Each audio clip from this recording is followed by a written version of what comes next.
Welcome to our military channel. Today we have prepared new material for you about Ukraine's fiber-optic drones, their resistance to electronic warfare, and new models of unmanned aerial vehicles. Before we begin, I want to remind you how important your likes and channel subscriptions are. If you haven't subscribed yet, do it now. Thank you. To develop military technologies, Fiber-Optic conducted tests of a dozen Ukrainian fiber-optic drones. Most of the presented drones are capable of hitting targets at a distance of up to 40, and some even up to 50 kilometers. A similar test was already conducted this spring, but the maximum range then did not exceed 20 kilometers. Now, Ukrainian developers are making every effort to double the range at which they can strike enemy targets. The development of drones with a flight range of up to 3,040 kilometers to expand the strike zone against the enemy is one of the top priorities. At such distances, the enemy operates much more freely and does not expect to strike, unlike on the frontline roads.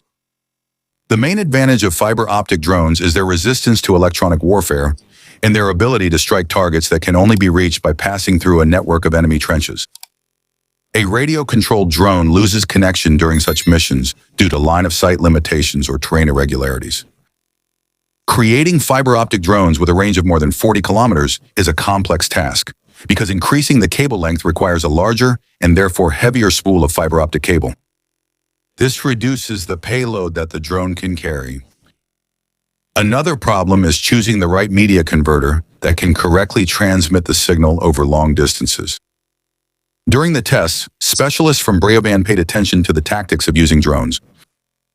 Experience has shown that it is necessary to carefully plan the route to the target so that the fiber-optic cable does not run along roads and does not form sharp angles that could damage or break it.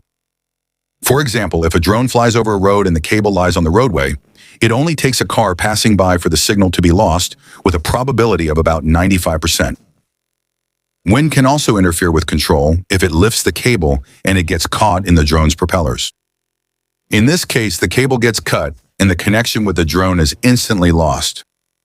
Like any weapon, drones on fiber-optic cables have their advantages and disadvantages.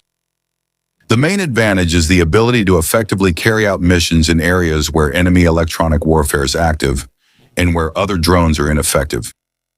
A lot also depends on the operator's experience. A skilled technician has a much higher success rate for strikes.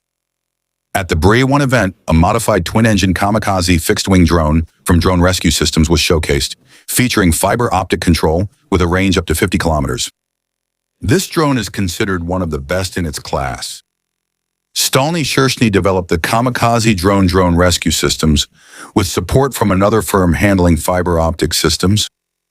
The production of military equipment and technology is often achieved thanks to the coordinated work of several enterprises, where some manufacture machines for winding fiber optics, others supply finished spools of various lengths, and still others assemble the drone itself. During the Fiber-Optic military technology demonstration, the Mechanic Lab team presented their own fiber-optic winding machine, capable of winding 20 kilometers of cable per hour. A company representative noted that they are capable of producing 5 such machines per day. The main customers are military units and drone manufacturers. At Mechanic Lab, they also emphasize the problem of cable twisting during flight. The fiber-optic cable often comes off the spool not in a straight line, but twisted into coils, which negatively affects the drone's aerodynamics. In addition, with such loops, the light inside the fiber travels a greater distance, which can lead to signal loss and the loss of the drone. To solve this problem, the developers lubricate the cable with a special oil during winding, which ensures it stays securely in the spool, comes out smoothly, and lays evenly on the ground. Fiber-Optic points out the dependence of Ukrainian manufacturers on Chinese fiber optics, but notes the gradual replacement of this product thanks to the development of their own production. In May 2025, Technocluster had already conducted tests of strike drones with a range of 3,040 kilometers. The main task is to create a mass-produced drone capable of effectively destroying enemy warehouses, equipment, air defense systems, and disrupting enemy logistics. The DES drones developed by the Steel Hornets team are among the most popular strike UAVs in the Ukrainian armed forces. The updated twin-engine model is significantly more powerful than the previous ones and can carry up to 14 kilograms of payload. During combat trials, the drone successfully flew up to 40 kilometers, which is considered the optimal range for this platform. During the last test, the device with additional batteries made several passes at the target, flew a total of 45 kilometers, and returned with energy to spare. These drones have a homing system. The company is continuing work on integrating an airborne relay for radio-controlled drones to maintain communication beyond the line of sight. This module is still in the testing phase, but they promise to present it at the next trials as part of the Breven initiative. In addition to the twin-engine version of the DRS Sentry HP, other Ukrainian drones were also showcased, such as the Virtus Strike UAV, which has vertical takeoff and landing capability, allowing it to be reused if the target is not found. The manufacturer's website states the Virtus cruises at 120 kilometers per hour and can reach 250 kilometers per hour when diving. It is capable of striking both stationary and moving targets. The battery life is up to 1 hour. For terminal targeting, an artificial intelligence-based guidance system with real-time response is used. The maximum warhead weight is up to 5 kilograms. The manufacturer estimates the drone's readiness at 96%.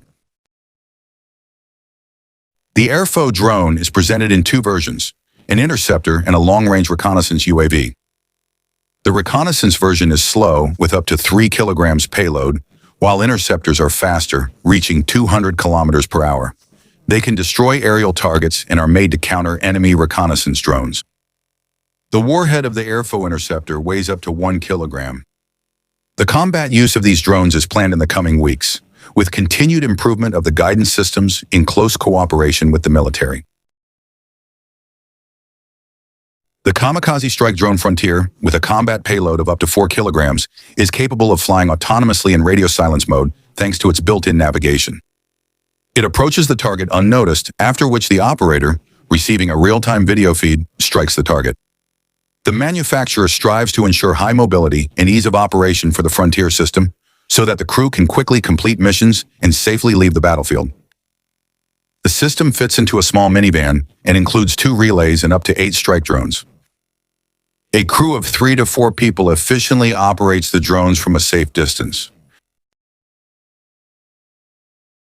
Ukrainian developments cover a wide range of both reconnaissance and strike drones, FPV drones of standard and fiber-optic types, long-range kamikaze drones, enemy drone interceptors, as well as maritime and ground unmanned platforms. In addition, the development and improvement of existing models continues. That's all. Thank you for watching, liking, and subscribing. And to make sure you don't miss new videos, hit the bell and be sure to share your opinion in the comments. It's important for YouTube's algorithms.